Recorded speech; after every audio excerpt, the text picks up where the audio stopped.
ये रहा FESCO India. और इसके बारे में एक ही चीज़ कहना है, एक केमिकल कंपनी है और special type of chemical company. But एक चीज़ इसी के अंदर देखना है, पहले फंडामेंटल देखूंगा उसके बाद टेक्निकल। क्योंकि मेरा सिस्टम में दो चीज़ होता है, एक फंडामेंटल, दूसरा होता है टेक्निकल। टेक्निकल 70% को मैं उसी को फॉलो करता हूँ, फंडामेंटल 30%। क्यों?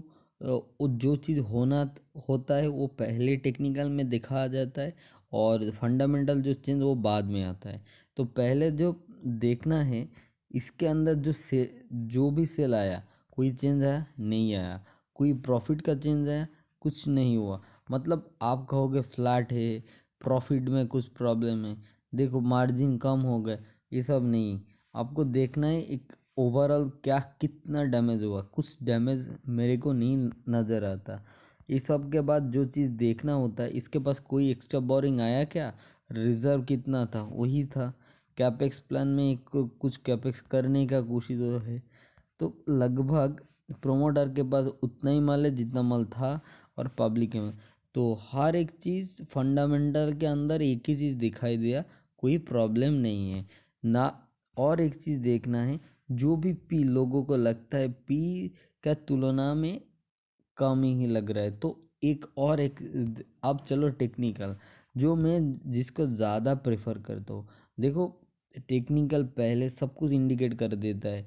तो देखो, फेस्को को चार्ट देखो, तीन तीन तरह से देखा जाता है।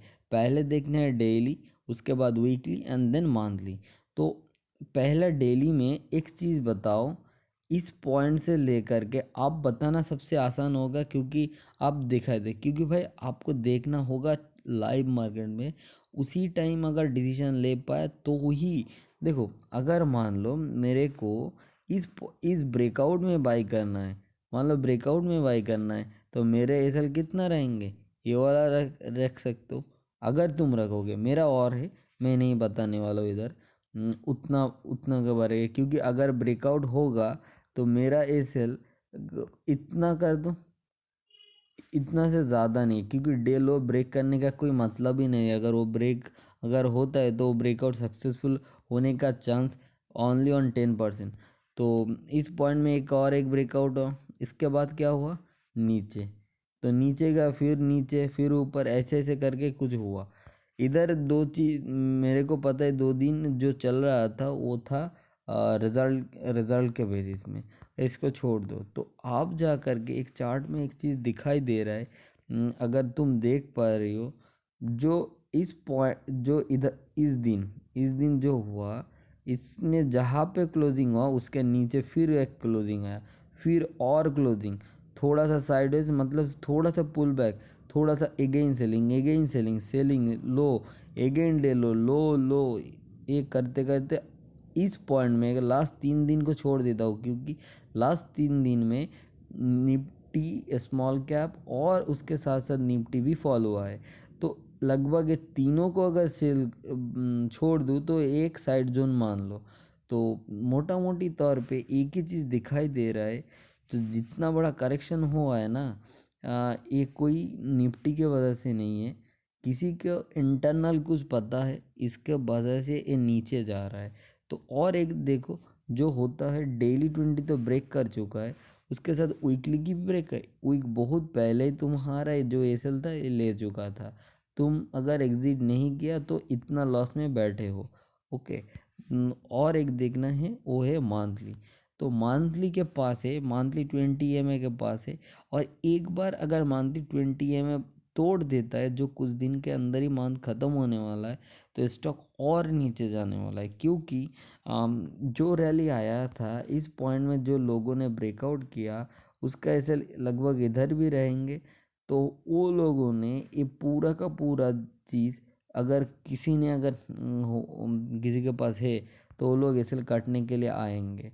तो एक चीज़ ध्यान, मोटा मोटी तौर पे कोई प्रेडिक्शन नहीं कर रहा हो, तो थोड़ा एक चीज़ बता देता हूँ।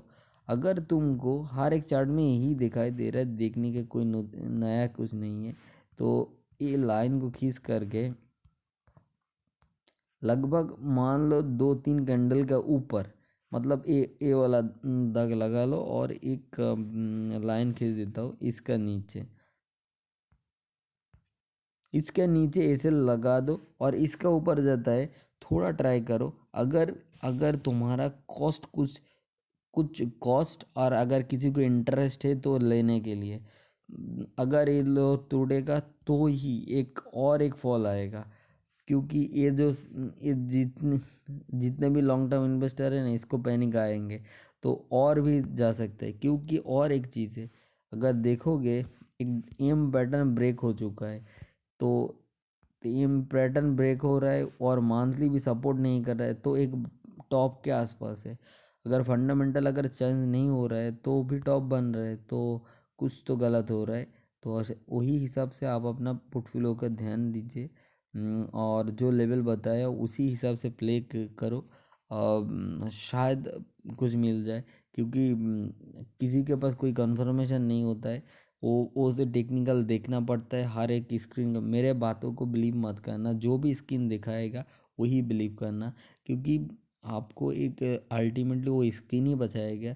ना मेरा बातों को बिलीव करके आपको कुछ फ़ायदा होगा, ना ही दूसरे को। मैंने सिर्फ यही कहने की कोशिश कर रहा हूँ आपको हेल्प करने का। Thank you.